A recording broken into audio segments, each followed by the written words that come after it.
रामचंद्राय नमः। श्री सीतारामचंद्राभ्यां नमः। ओम राम रामाय नमः। श्री रामचंद्र चरणो मनसा स्मरामि। श्री रामचंद्र चरणो वचसा गृह्णामि। श्री रामचंद्र चरणो शीर्षा नमामि। श्री रामचंद्र चरणो शरणं प्रपद्ये। नमस्कार वडीलो मित्रों, welcome to original Valmiki Ramayan Shri Ram कथा, word to word and line by line original Valmiki Ramayana, published by Gita Press Gorakhpur, narrated by Valmiki Rishi, the glory of Bhagwan Sri Ram. Jai Sri Ram. It is in Hindi as well as in English. બંને ભાષામાં in both language we narrate this story of Valmiki-Rāmāyaṇa. Ram भगवान हमारे आदर्श है, हमारे समाज के, हिंदू समाज के सबसे बड़े आदर्श है और उन्हीं के पथ पर हमारा पूरा समाज चलता है, सनातन धर्म चल रहा है। तो ऐसे हमारे भगवान श्री राम की ये पावन पवित्र कथा जो भी सुनेगा उसका भी कल्याण होगा और उस जिसको भी सुनाएगा उसका भी कल्याण होगा, भव भव के बंधन से मुक्त होगा और जीवन में सफलता प्राप्त करेगा। ये वाल्मीकि जी का वचन है। तो आज की कथा हम शुरू करते हैं लेके श्री राम प्रभु का नाम। जय श्री राम। एपिसोड नंबर 62, सर्ग नंबर 10, दसम सर्ग, 10वां सर्ग। राजा दशरथ का कैकेयी के भवन में जाना, उसे कोप भवन में स्थित देखकर दुखी होना और उसको अनेक प्रकार से सांत्वना देना। तो कल हमने देखा कि कैसे मंथरा ने पूरी तरह क्या कहना है, क्या करना है, कैसे तुमको क्या बोलना है, सब कुछ मंथरा ने कैकेयी को सुना दिया। कैकेयी ने भी उसका बखान किया कि कुब्जे तेरी जैसी जो विजडम, जो ज्ञान है, तेरे जैसा नॉलेज है किसी के पास नहीं है। तो ये आज राजा दशरथ के साथ क्या होता है देखिए। Having told of Sumantra and offered to get together Canto 10 necessaries for the installation of Sri Ram, Dashrath calls on Kaikei to break the happy news to her. Not finding her in her apartment, however, he makes inquiries from the portries, who tell him of her presence in the sulking chamber. The emperor called on her there and lifting her up cajoles her. पापिनी Kubja ने जब देवी कैकेयी को बहुत उल्टी बातें समझा दी तब वह विषाक्त बाण से विद्ध हुई किन्नरी के समान धरती पर लौटने लगी। When the queen was fully misguided, देखिए ये बहुत ही बढ़िया वर्ड है, मिसगाइडेड मिसाइल। मैंने भी अनुभव किया है कि हमारे बच्चों को भी मिसगाइड किया जाता है। कई ऐसी संस्थाएं हैं उसमें भी हमारे धर्म के विरुद्ध मिसगाइड किया जाता है। मिसगाइडेड मिसाइल क्या होती है? भारत की मिसाइल पाकिस्तान में जाके फूटने की बजाय हमारे ही सरहद में फूट जाए हमारे विरुद्ध ही फूट जाए, उसको मिसगाइड बोलते हैं। तो ये कैकेयी की दशा है, मिसगाइडेड हुई है, misguided by the sinful hunchback. She lay down on the floor looking like a Kinnari woman pierced with an adamant shaft। Manthara के बताए हुए समस्त कार्य को वह बहुत उत्तम है ऐसा मन ही मन निश्चय करके बातचीत में कुशल भामिनी कैकेयी ने मंथरा से धीरे धीरे अपना सारा मंतव्य बता दिया।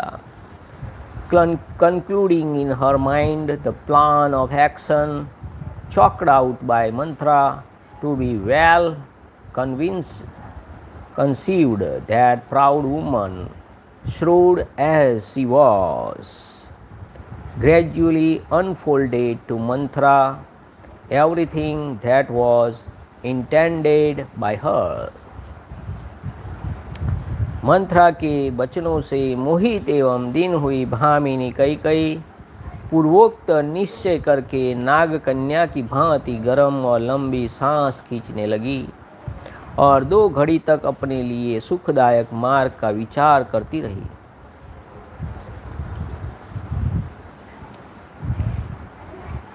और वह मंथरा जो कैकेयी का हित चाहने वाली सूरत थी और उसके मनोरथ को सिद्ध करने की अभिलाषा रखती थी, कैकेयी के उस निश्चय को सुनकर बहुत प्रसन्न हुई, मानो उसे कोई बहुत बड़ी सिद्धि मिल गई हो। तदंतर रोष में भरी हुई देवी कैकेयी ने अपने कर्तव्य का भली भांति निश्चय कर मुखमंडल में स्थित भौहों को टेढ़ी करके धरती पर सो गई। और क्या करती, अबला ही तो थी। तदंतर उस कैकेयी राजकुमारी ने अपने विचित्र पुष्पहारों और दिव्य आभूषणों को उतार कर फेंक दिया। वे सारे आभूषण धरती पर यत्र तत्र पड़े थे।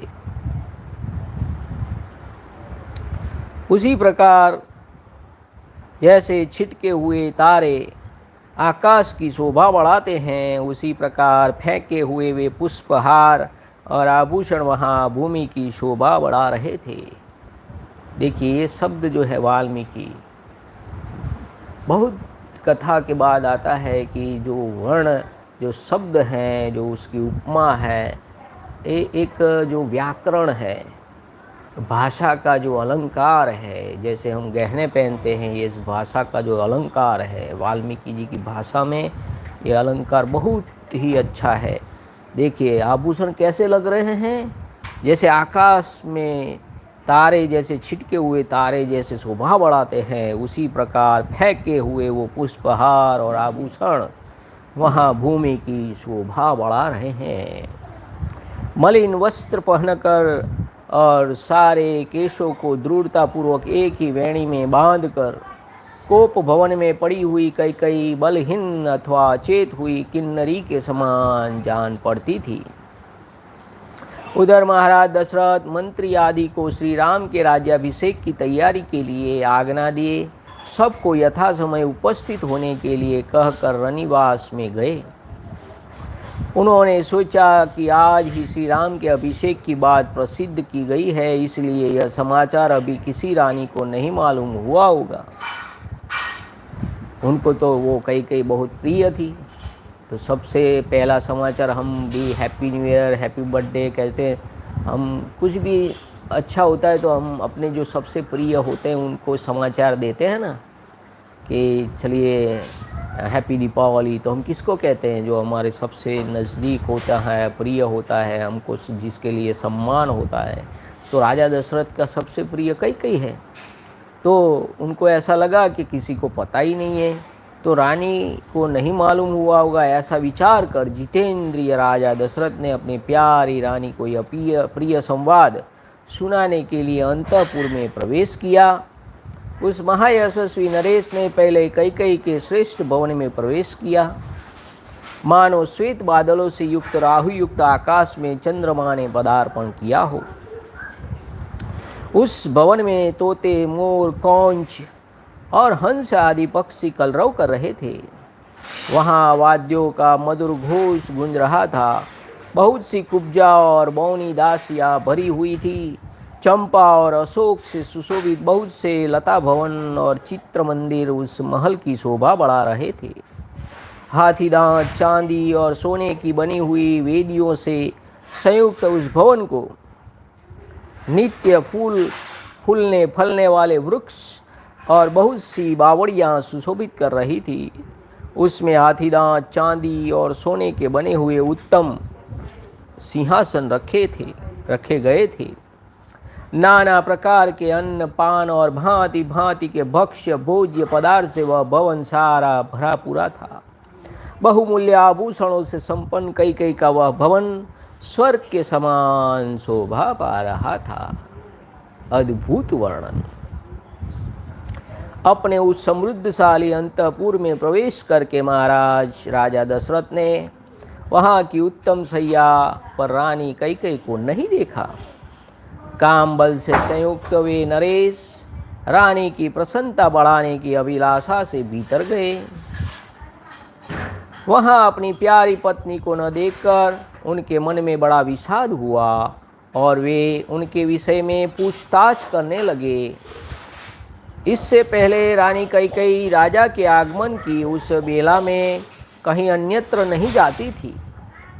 राजा ने कभी सुने भवन में प्रवेश नहीं किया था, इसलिए वे घर में आकर कैकेयी के बारे में पूछने लगे।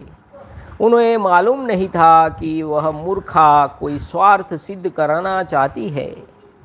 अतः उन्होंने पहले ही की भांति प्रतिहारी से उसके विषय में पूछा।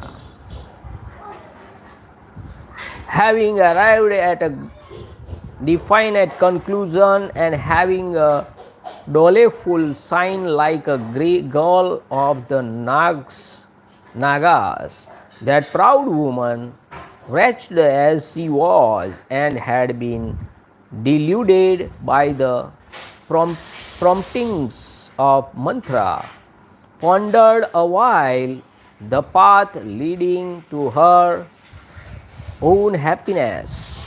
The aforesaid Manthra, who was friendly to the queen and sought her welfare, was highly pleased to hear of that resolution, as through she had attained the consummation of her desire, having made a firm resolve and assuming a frowning aspect. The aforesaid angry queen forthwith lay down on the floor, belonging as she did to the weaker sex. Then such wreaths of variegated flowers and wonderful ornaments as had she been taken off by the Kaikei were left on the floor instead of the being consigned back to the casket. The garlands and ornaments taken off by her adorned the floor even as star adorned the sky, nay, lying on the floor in the sulking chamber with solid clothes, having tightly fastened her hair into a single braid. She looked like a Kinnari woman whose energy has departed, having issued order for the installation of Sri Rama, season of Raghu, and taking leave of his executive council. The emperor, for his part, retired to his private apartment. He now thought that the installation of Ram had been proclaimed only that day. उसी दिन उन्होंने जाहिर किया था. So in order to break the delightful news to Kaikei, who deserved affection, Dashrath, who was a man of the self-control, made his way into the gymnasium to begin with the highly illustrious king, entered the excellent abode of Kaikei, even as the moon that bring about the night would enter the sky overcast. with the white clouds and marked with the presence of Rahu, the shadow of the earth, which fall on the moon and eclipsed it. The place was crowded with the parrots and the peacocks, nay, characterized by the notes of the cranes and the swans, and rendered noisy by the sound of musical instrument. It was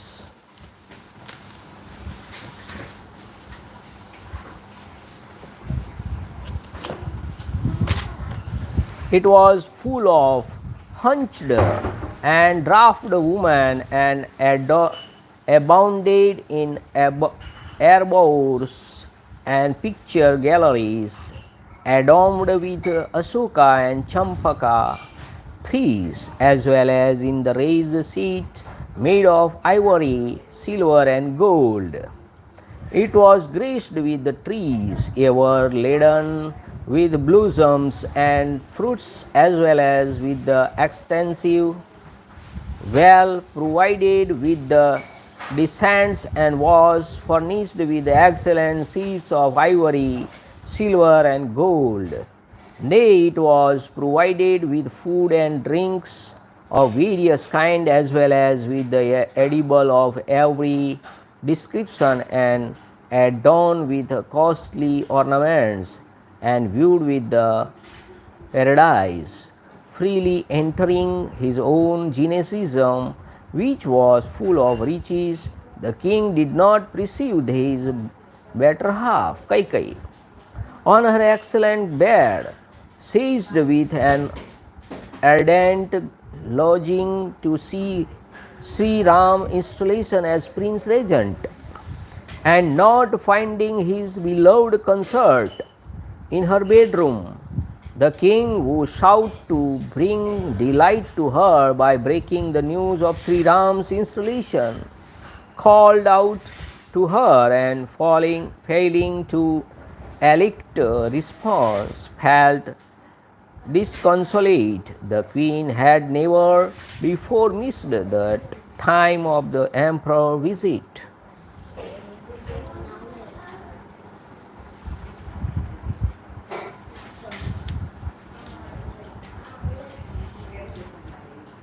प्रतिहारी बहुत डरी हुई थी। उसने हाथ जोड़कर कहा, हे देव, देवी कैकई अत्यंत कुपित हो कोप भवन की ओर दौड़ गई है। प्रतिहारी की यह बात सुनकर राजा का मन बहुत उदास हो गया। उनकी इंद्रियां चंचल एवं व्याकुल हो उठी और वे पुनः अधिक विषाद करने लगे। Nor did the king ever enter her bedchamber in a deserted condition. Then, having entered the apartment, the king inquired the portraits about Kaikei, as he did on previous occasions, not knowing that the foolish lady was near to achieve her own selfish end in the shape of Bharat installation and Sri Ram exile. Filled with dismay, however, the portraits with joined palms forthwith replied as follows. कोप भवन में वह भूमि पर पड़ी थी और इस तरह लेटी हुई थी जो उसके लिए योग्य नहीं था। राजा ने दुख के कारण संतप्त से होकर उसे इस अवस्था में देखा। राजा बूढ़े थे और उसकी पत्नी तरुणी थी, अतः वे उसे अपने प्राणों से भी बढ़कर मानते थे। राजा के मन में कोई पाप नहीं था, परंतु कैकेयी अपने मन में पापपूर्ण संकल्प लिए हुई थी।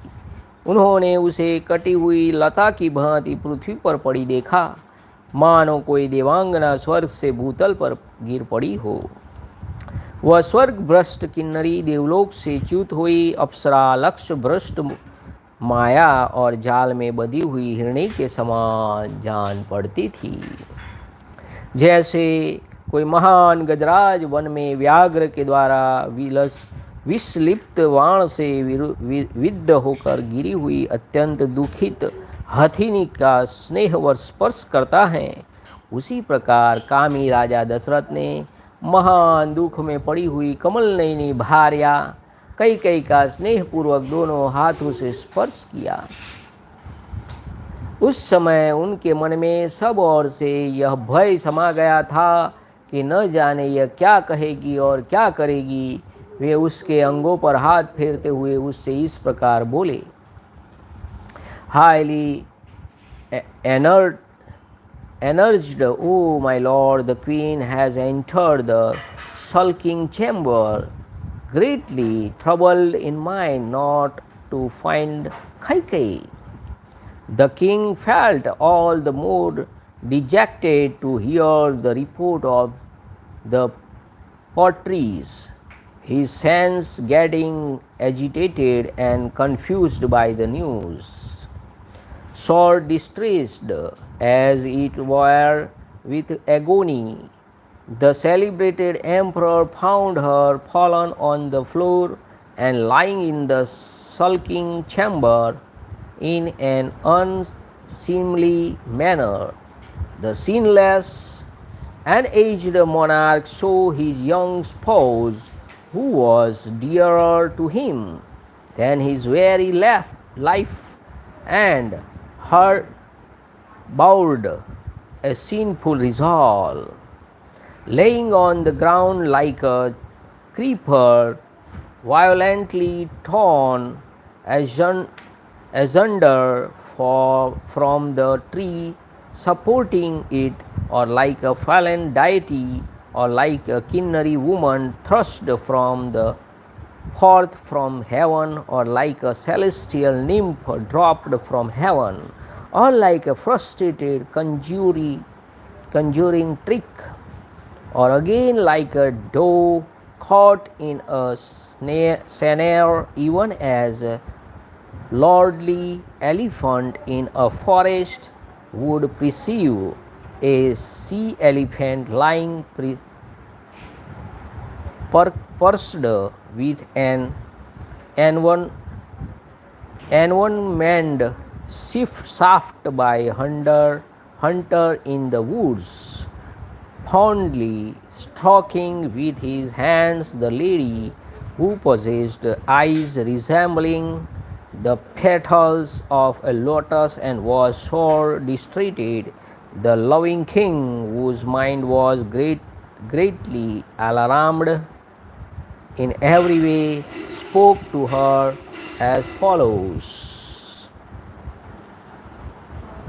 देवी, तुम्हारा क्रोध मुझ पर है।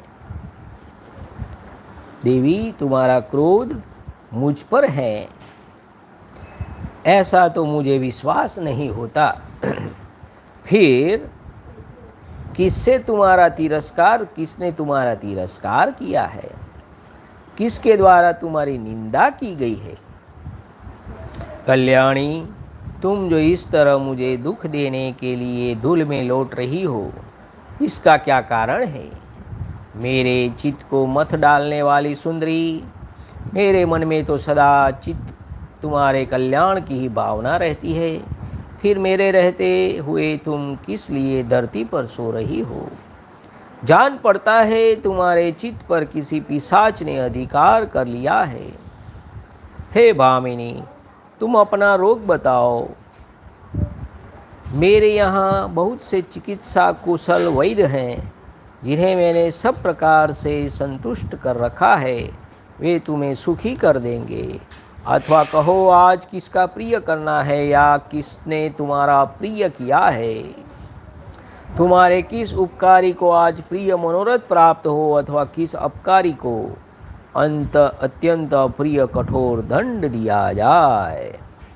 I do not suspect that your anger is directed towards me. By whom have you been rebuked, or by whom have you been treated with disrespect? O glorious lady, that to my great agony you are rolling in this way, in dust. Notwithstanding myself, whose mind is ever intent on your welfare, what for you Are you lying on the floor like one whose mind is possessed by an evil spirit? O blessed lady, who are violently stirring my mind, there are skilled physicians who are in every way pleased with me, being gifted by me with present and other favor, and will bring you relief.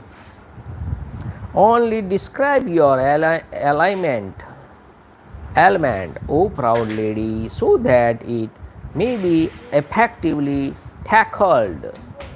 Whom do you seek to oblige, or by whom have you been offended? देवी तुम न रो, अपने देह को न सुखाओ। आज तुम्हारी इच्छा के अनुसार किसी अवध्य का वध किया जाए, अथवा किसी प्राणदंड पाने योग्य अपराधी को भी मुक्त कर दिया जाए। किस दरिद्र को धनवान और किस धनवान को कंगाल बना दिया जाए। Who should be rewarded today, or who should be awarded the severest punishment? Pray don't conceal what is there in your mind, nor should you torment your body by suppressing your feelings. O glorious lady, what man who does not deserve to be killed may be killed, or what man who deserves to be killed may be set at full liberty.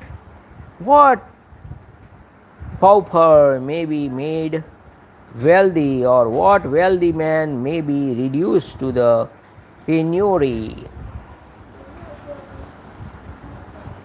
मैं और मेरे सभी सेवक तुम्हारी आज्ञा के अधीन हैं। तुम्हारे किसी भी मनोरथ को मैं भंग नहीं कर सकता, उसे पूरा करके ही रहूँगा, चाहे उसके लिए मुझे अपने प्राण ही क्यों न देने पड़े। अतः तुम्हारे मन में जो कुछ हो उसे स्पष्ट कहो। अपने बल को जानते हुए भी तुम्हें मुझ पर संदेह नहीं करना चाहिए। मैं अपने सत्कर्मों की शपथ खाकर कहता हूँ, जिससे तुम्हारी प्रसन्नता हो वही करूँगा। Myself as well as those who are mine are indeed subject to your control. As for myself, I dare not thwart any purpose whatever of yours, and must achieve it even at the cost of my life. Therefore, speak out what exists in your mind, knowing as you do the strength in the form of my love that inheres in you. You ought not to entertain any misgiving concerning me. जहाँ तक सूर्य का चक्र घूमता है, वहाँ तक सारी पृथ्वी मेरे अधिकार में है। द्रविड़, सिंधु, सोवीर, सौराष्ट्र, दक्षिण भारत के सारे प्रदेश तथा अंग, बंग, मगध, मत्स्य, काशी और कौशल, इन सभी समृद्धशाली देशों पर मेरा आधिपत्य है। I swear by the very merit earned by me through my various deeds that I shall do what please you. The earth is mine as far as orb of the sun shine on it. Kaikeyi Rajnandini, उनमें पैदा होने वाले भांति भांति के द्रव्य, धन, धान्य, बकरी, भेड़ आदि जो भी तुम मन से लेना चाहती हो, वह मुझसे मांग लो। The proposed prosperous lands of Dravid, now known by the name of Tamil Nadu, Sindhu, Sovira, Saurashtra, Dakshin Patha, the Deccan, Venga, the Bengal, Bengal, Anga, the modern Bhagalpur, Magad, South Bihar, Matsya, the modern Jaipur division in Rajasthan, Kasi, the modern Varanasi, and the Kosala, Awadh, and the abundant wealth produced there in the shape of riches, food grains, goats, and sheep, etc., are all mine. Ask of me, O Kaikei, whatever you seek out of it with your mind. हे भीरू, इतना क्लेश उठाने प्रयास करने की क्या आवश्यकता है? हे शोभने, उठो उठो कैकई, ठीक ठीक बताओ तुम्हें किससे कौन सा भय प्राप्त हुआ है? जैसे अज्जुमाली सूर्य कुहरा दूर कर देता है, उसी प्रकार मैं तुम्हारे भय का सर्वथा निवारण कर दूंगा. What will be gained by you through self torture, O timid lady? Get up, arise, O fair one. Tell me, O Kaikei, where from has fear appeared in you? I shall drive it away even as the sun dispersed mist. राजा के ऐसा कहने पर कैकेयी को कुछ सांत्वना मिली. अब उसे अपने स्वामी से वह अप्रिय बात कहने की इच्छा हुई. उसने पति को और अधिक पीड़ा देने की तैयारी की. Feeling comforted when spoken to as aforesaid and inclined to put up that unkind proposal, Kaikei made ready to torment her husband further by putting forward that unpalatable proposal. इस प्रकार श्री वाल्मीकि निर्मित आर्ष रामायण आदि काव्य के अयोध्या कांड में 10वां सर्ग पूरा हुआ. इतिहास से श्रीमद् रामायणे वाल्मीकि आदि काव्ये अयोध्या कांडे 10वां सर्गः समाप्त. Thus the end of Canto 10 in the Ayodhya Kand of the glorious Ramayana of Valmiki, the work of the Rishi and the oldest epic. जय श्री राम. अब 11वां सर्ग नंबर 11 अयोध्या कांड Canto 11. कैकेयी का राजा को प्रतिज्ञाबद्ध करके उन्हें पहले के दिए हुए 2 वरों का स्मरण दिलाकर भरत के लिए अभिषेक और राम के लिए 14 वर्ष का वनवास मांगना. Urged on by Kaikei to grant her desire, Dasrath gives his word of honor to her to that effect, invoking the presence of gods as a witness and remaining the emperor of what took place during the conflict of gods and demons. Kaikei asked of him the 2 boons promised by him in the shape of the excelling Sri Ram for a period of 14 years and installing Bharat as a prince regent. Bhupal Dasharath Kamadeva के बाणों से पीड़ित तथा कामवेग के वशीभूत हो उसका अनुसरण कर रहे थे. उनसे कैकेयी ने यह कठोर वचन कहा. The emperor to the emperor who had been preached with the shaft of love and was a slave to the promptings of passion, Kaikei addressed the following cruel reply. देवी, न तो किसी ने मेरा अपकार देव कैकेयी बोल रहे हैं, हे देव, न तो किसी ने मेरा अपकार किया है और न किसी के द्वारा मैं अपमानित या निंदित ही हुई हूँ. मेरा कोई एक अप्रिय अभिप्राय मनोरथ है और मैं आपके द्वारा उसकी पूर्ति करना चाहती हूँ. I have neither been insulted nor treated with disrespect by anyone. Oh Lord, of course, there is some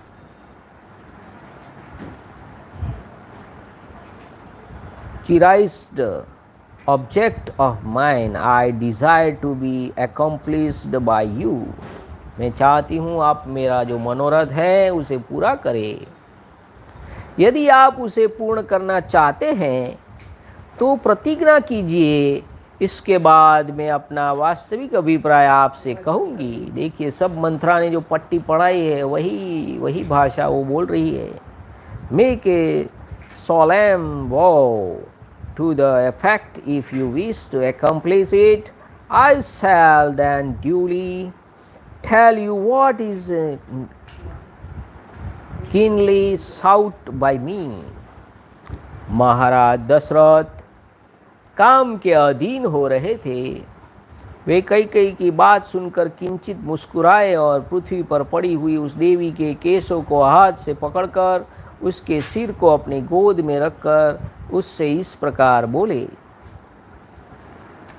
Putting in order with his hand her dishevelled hair lying on the ground and placing her head on his lap, the loving emperor spoke as follows to Kaikei, gently smiling. अपने सौभाग्य पर गर्व करने वाली कैकेयी, क्या तुम्हें मालूम नहीं कि नर से श्री राम के अतिरिक्त दूसरा कोई ऐसा मनुष्य नहीं है जो मुझे तुमसे अधिक प्रिय हो.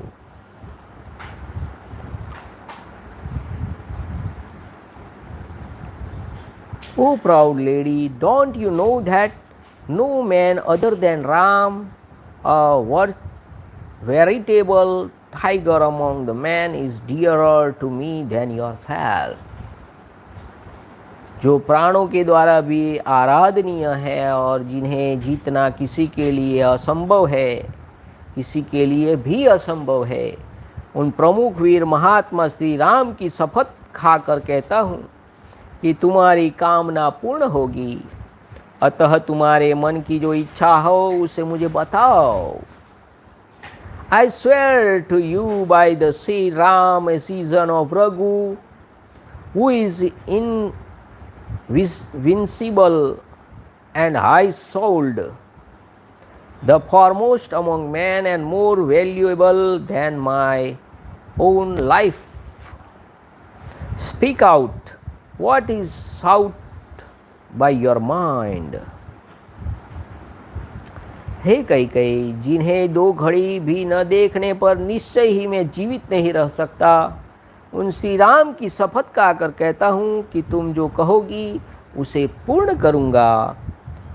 By that Ram, without seeing whom even for an hour or so, Kaikei, I am surely not going to survive. I swear that your wishes shall be carried out. तुम्हारी मनोकामना मैं पूर्ण करूँगा. मैं राम भगवान की शपथ खा के कहता हूँ, श्री राम की.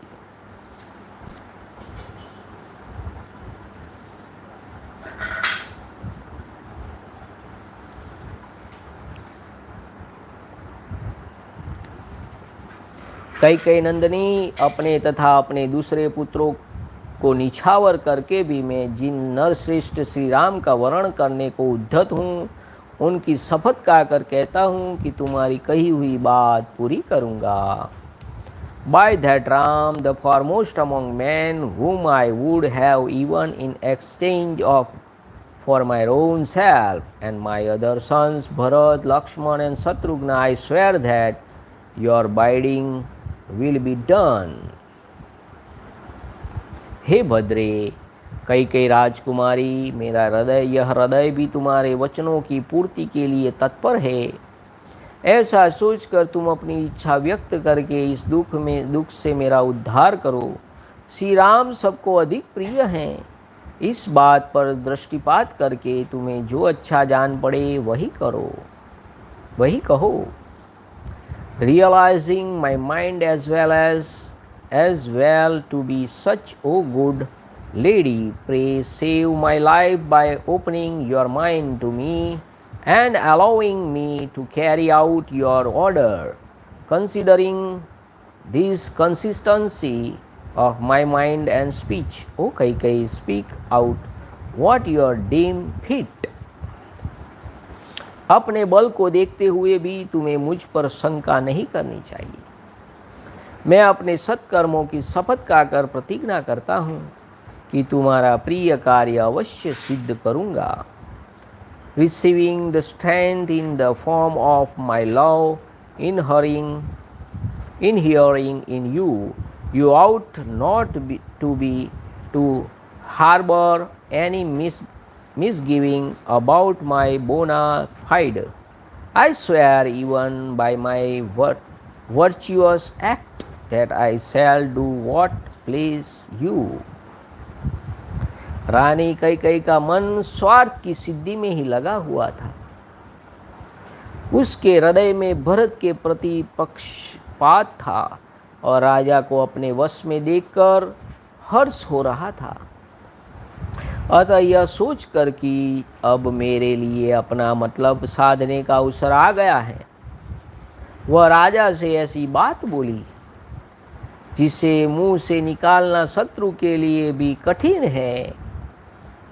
Realizing that the oath which she expected to hear and come out to the lips of her husband, her mind being set on the object sought to be achieved by her, the queen uttered something which was heard to utter even for an enemy, from parts as she was by partially for her own son.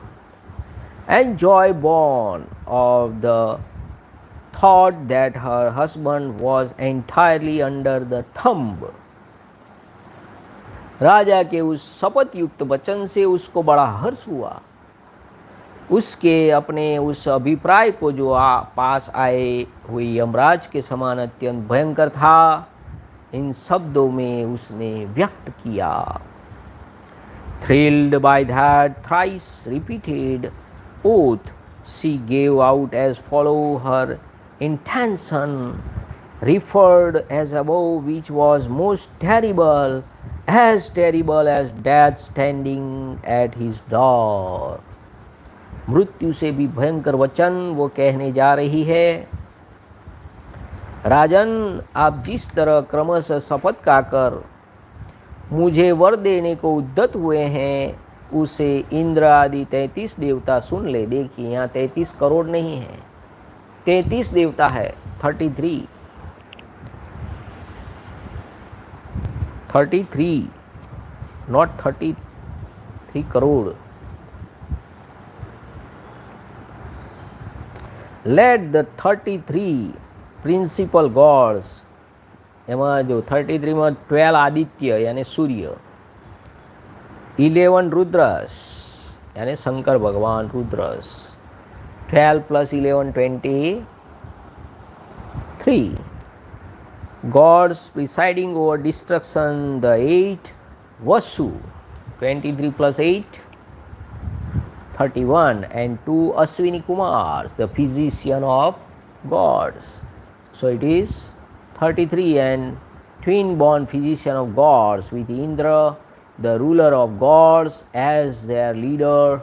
Hear the way in which your swear is regular succession, first by your most beloved son Ram, and then by your virtue act and offer a boon to me. देखिए फिर से 33 देवता कौन से हैं? 12 आदित्य, 11 रुद्र यानी 23, and 8 Vasu, 31, and Ashwini Kumar or twin born physician of God with Indra, that is 33.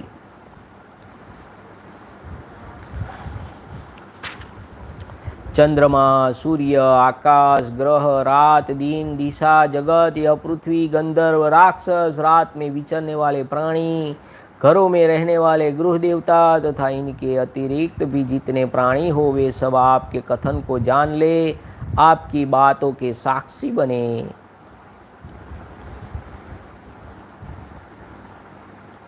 Nay, let the moon and the sun, as well as the sky, the 9 planets, day and night, the 4 quarters, along with the Gandharva and the Rakshasas, the universe, including the terrestrial globe, the spirit roaming about at night, the deities presiding over individuals' houses and residings in them, and whatever other created being there are within hearing know of your utterance, oath and boons.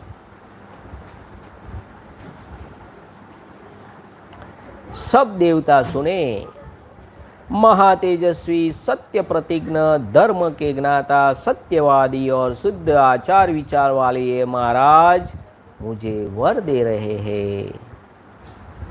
Here does the highly glorious and pious emperor, who is true to his promise, know what is right and fruitful of speech, confirm a boon on me. Let all God listen, सब भगवान सुन ले। इस प्रकार काम मोहित होकर वर देने को उद्यत हुए महाधनुर्धर राजा दशरथ को अपनी मुट्ठी में करके देवी कैकेयी ने पहले उनकी प्रशंसा की, फिर इस प्रकार कहा।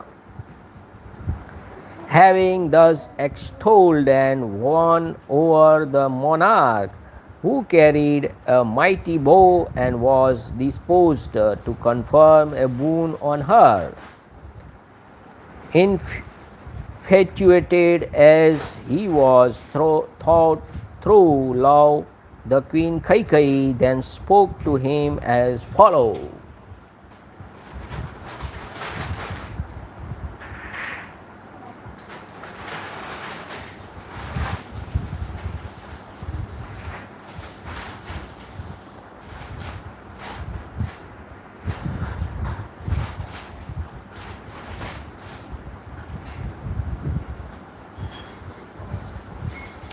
हे राजन, उस पुरानी बात को याद कीजिए जबकि देवासुर संग्राम हो रहा था। वहाँ शत्रु ने आपको घायल करके गिरा दिया था, केवल प्राण नहीं लिए थे। Recall, O king, what happened of old in the conflict between God and demons, how the enemy brought you down in the course of the nocturnal encounters, sparing only your life. देव, उस युद्ध स्थल में सारी रात जागकर अनेक प्रकार के प्रयत्न करके मैंने आपके जीवन की रक्षा की थी। उससे संतुष्ट होकर आपने मुझे 2 वर दिए थे। Since on that occasion, O Lord, you were carefully protected by me on all sides, keeping awake as I did the whole night.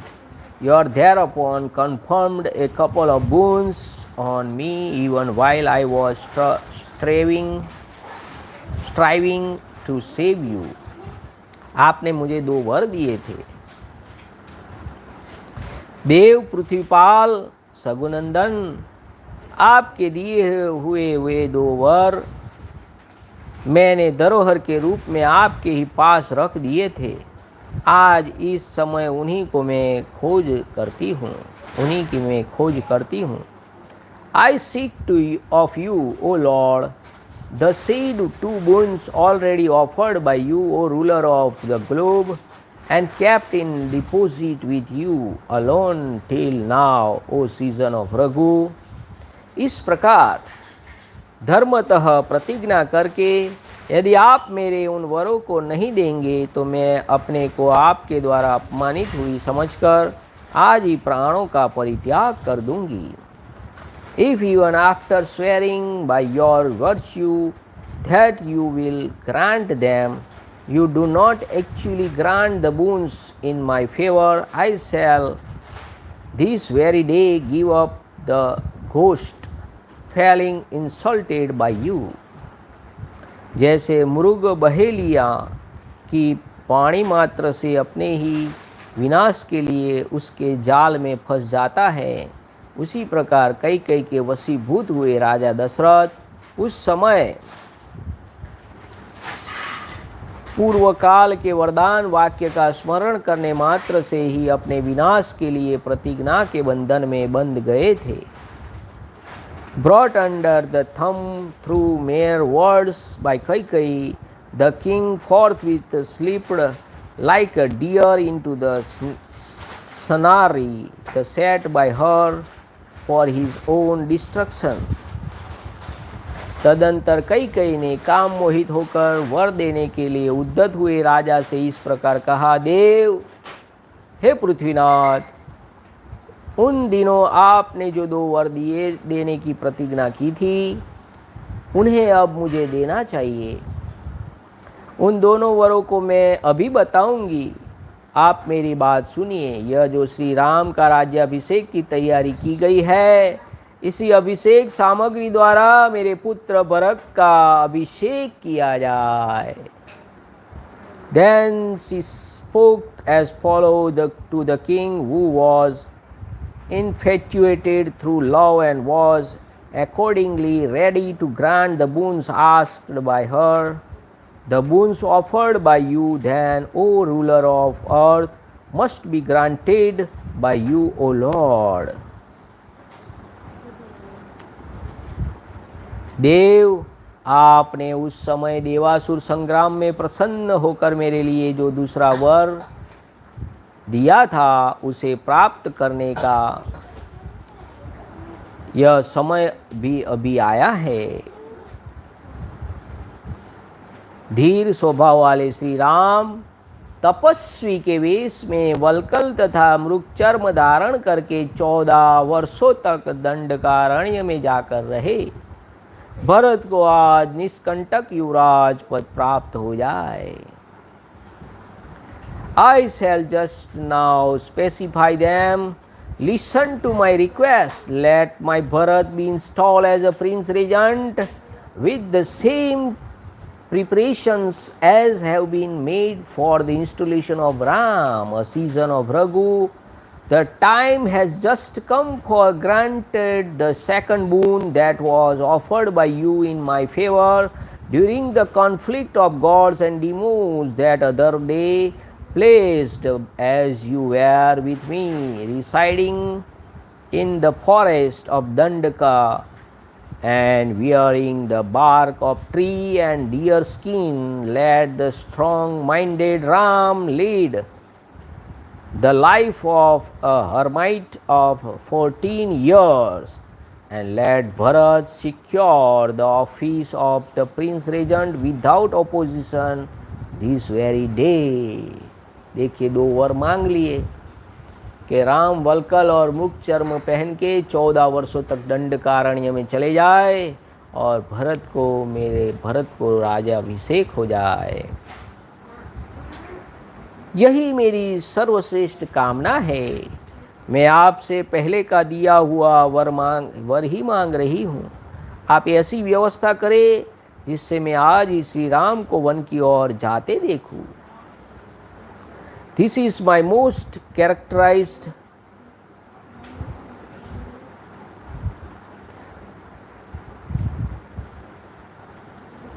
cherished desire. I only ask of you as a boon already granted by you. Nay, let me behold Ram, a season of Raghu, proceeding to the forest this very day. आज ही राम को वनवास भेज दिया जाए। आप राजाओं के राजा हैं, अतः सत्य प्रतिज्ञ बनिए और उस सत्य के द्वारा अपने कुल, शील तथा जन्म की रक्षा कीजिए। तपस्वी पुरुष कहते हैं कि सत्य बोलना सबसे श्रेष्ठ धर्म है। सत्य बोलना सबसे श्रेष्ठ धर्म है। वह परलोक में निवास होने पर मनुष्य के लिए परम कल्याणकारी होता है। Noted as you are as the king of the kings, be true to your promise and such redeem your race and virtue as well as birth. Those rich in asceticism, really speaking, declare truthful speech as supremely conducive to the welfare of man in the other world. देखिए, इस जन्म में आप सत्य बोलोगे तो अगले जो आपका मृत्यु के बाद जो मोक्ष होना है वहाँ आप सुखी रहोगे। कि मृत्यु के बाद की तैयारी सत्य बोलना है। तपस्वियों ने कहा है सत्य बोलना सबसे श्रेष्ठ धर्म है, वह परलोक में निवास होने पर मनुष्य के लिए परम कल्याणकारी होता है। तो हम अपने साथ क्या ले जाएंगे? ऐसा बोलते हैं ना, न गाड़ी न बंगला न कुछ आएगा। अगर आपने सत्य का अनुसरण किया है तो वो आपके लिए कल्याणकारी होगा। इस प्रकार से वाल्मीकि निर्मित आर्ष रामायण आदि काव्य के अयोध्या कांड में 11वां सर्ग पूरा हुआ। इत्यार्षे श्रीमद् रामायणे वाल्मीकि आदि काव्य अयोध्या कांड 11 सर्गः संपूर्ण। Thus the end of Cantos 11 in the Ayodhyakand of the glorious Ramayana of Valmiki, the work of the Rishi and the oldest epic. जय श्री राम। नमः पार्वती पतये। हर हर महादेव। हर ओम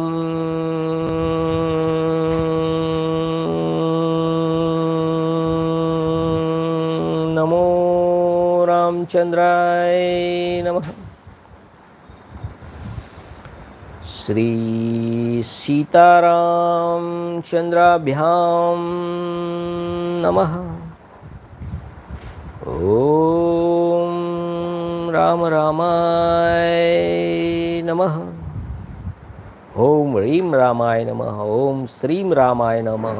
ओम ऐं रामाय नमः। हरे राम राम राम हरे हरे, हरे कृष्ण कृष्ण कृष्ण हरे हरे, हरे राम राम राम हरे हरे, हरे कृष्ण कृष्ण कृष्ण हरे हरे, हरे राम राम राम हरे हरे, हरे कृष्ण कृष्ण कृष्ण हरे हरे, हरे राम राम राम हरे हरे, हरे कृष्ण कृष्ण कृष्ण हरे हरे। सिया राम जय जय राम, सिया राम जय जय सिया राम। रघुपति राघव राजा राम, पतित पावन सीताराम। रघुपति राघव राजा राम, पतित पावन सीताराम। श्री राम जय जय राम, श्री राम जय जय राम, श्री राम जय जय राम, श्री राम जय जय राम, श्री राम जय जय राम, श्री राम जय जय राम। जय श्री राम जय श्री राम। जय महाराज। जय श्री राम।